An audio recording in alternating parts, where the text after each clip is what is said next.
11,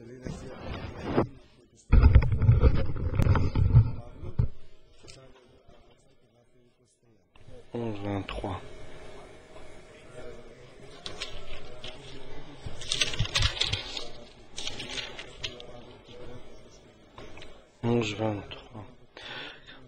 Car j'ai reçu du Seigneur ce que je vous ai enseigné. C'est que le Seigneur Jésus, dans la nuit où il fut livré, prit du pain, et après avoir rendu grâce, le rompit, et dit, « Prenez, mangez, ceci est mon corps, qui est rompu pour vous. Faites ceci en mémoire de moi. » De même, après avoir soupé, il prit la coupe et dit, « Cette coupe est la nouvelle alliance en mon sang. Faites ceci en mémoire de moi, toutes les fois que vous en boirez. Car toutes les fois que vous mangez ce pain et que vous buvez cette coupe, vous annoncez la mort du Seigneur jusqu'à ce qu'il vienne. C'est pour ça, celui qui mangera le pain ou boira la coupe du Seigneur indignement sera coupable envers le corps et le sang du Seigneur. Que chacun donc s'éprouve soi-même, et qu'ainsi il mange du pain et boive de la coupe. Car celui qui mange et boit sans discerner le corps du Seigneur mange et boit un jugement contre lui-même. C'est pour cela qu'il y a parmi vous beaucoup d'infirmes et de malades, et un grand nombre de morts. Si nous jugions nous-mêmes, nous ne serions pas jugés, mais quand nous sommes jugés, nous sommes châtiés par le Seigneur afin que nous ne soyons pas condamnés avec le monde. Amen. Notre Seigneur Jésus-Christ, au début de son apostolat, de sa mission, il disait, en vérité, je vous le dis, si vous ne mangez pas le corps du Christ et son sang, vous n'avez pas la vie en vous. Celui qui mange le corps et mon corps et mon sang a la vie éternelle, et moi je vais le ressusciter le dernier jour, car mon corps est vraiment une nourriture et mon sang est vraiment une boisson. Et ces paroles sont entendues comme dures. Un jeune, qui a 30 ans, est apparu devant ses disciples, quelque chose qui dépasse la logique humaine. Donc, on parle de Jésus-Christ qui avait 30 ans. Si tu ne manges pas mon corps et tu ne bois pas mon sang, tu n'as pas la vie en toi. Et celui qui mange et qui boit le corps et le sang du Christ a la vie éternelle.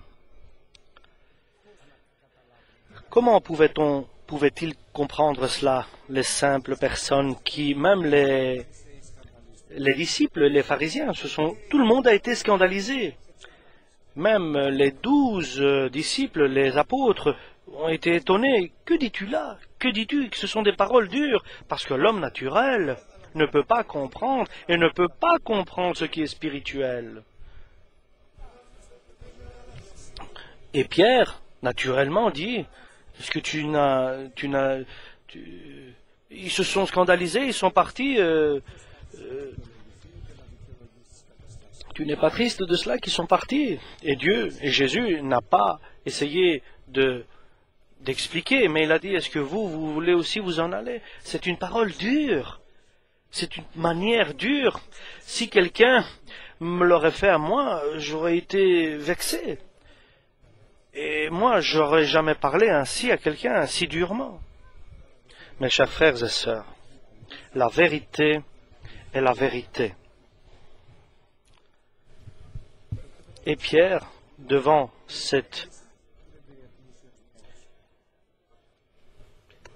que doit-il faire devant cette parole de Jésus? Que doit-il faire? Mais il n'est pas parti. Il s'est peut-être scandalisé, mais il n'est pas parti. Pierre est resté.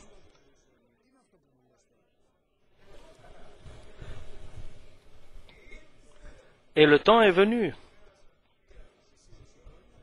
3 ans et demi sont passés, et le Seigneur après leur a expliqué. Et après ils ont compris. Les disciples, les apôtres ont compris. Prenez et mangez, ce pain est mon corps.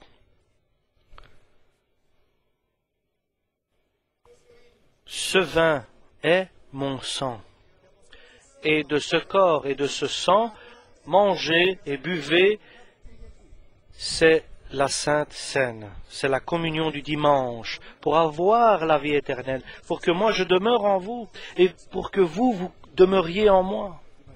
Et les disciples ont compris, et ils ont été heureux.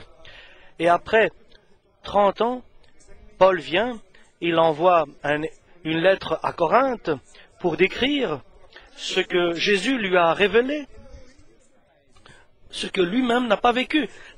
Pardon. Moi, je peux vous dire, ce qui s'est arrivé ce jour-là, c'est le Seigneur qui lui a révélé l'Évangile. Il était 3 ans en Arabie. L'Évangile, il dit que j'ai reçu, moi, dit Paul, ce n'est pas d'une personne que j'ai reçu, mais de Jésus lui-même qui m'a enseigné spirituellement. Par le Saint-Esprit, il m'a enseigné et éduqué et initié.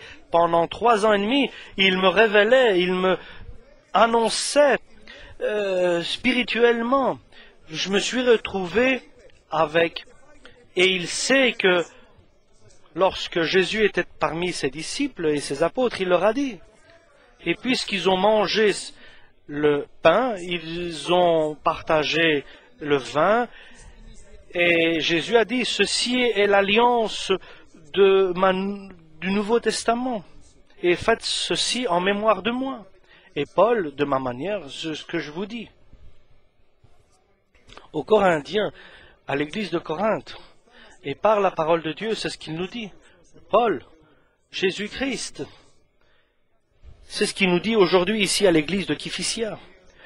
Le Seigneur, le jour où il a été livré, a coupé le pain, a brisé le pain, a rompu le pain, et chacun a pris un morceau de pain, et Jésus a dit, « Prenez et mangez, parce que ceci est mon corps,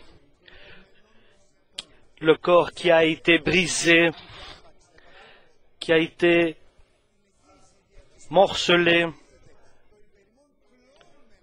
qui a été brisé en morceaux, qui a été donné en morceaux jusqu'au jour où il viendra nous chercher.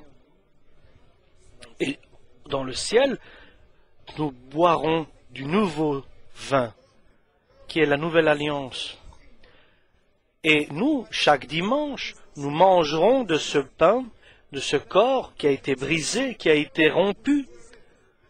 Et ce corps qui se brise encore, qui se brise tous les dimanches, jusqu'au jour où il viendra. Et cela, nous le ferons jusqu'au jour où il viendra nous prendre. Chaque dimanche, nous briserons le pain. Son corps se donnera encore à tous les fidèles. Spirituellement, le pain est béni encore, et lorsque nous mangeons ce pain spirituellement, nous prions et le Dieu bénit aussi le vin en sang, et nous le buvons avec foi, et nous faisons attention parce que c'est un moment béni de prendre part à la communion du corps et du sang du Christ, du Fils de Dieu. C'est pour cela, pour que cela nous le fassions pour être bénis et pas pour être condamnés. Et donc si quelqu'un parmi nous a un péché qui est un péché dont il continue à pécher et dont son cœur n'a pas été purifié par le sang du Christ, et il a une rancune, il a des jalousies ou il est amer pour quelqu'un, il a de l'amertume pour quelqu'un, alors ne prend pas la sainte, ne prend pas la communion. Et là, nous devons condamner nos erreurs, nos fautes, pour que le Seigneur s'approche de nous et que par pureté, nous puissions prendre part à la communion du corps et du sang du Christ.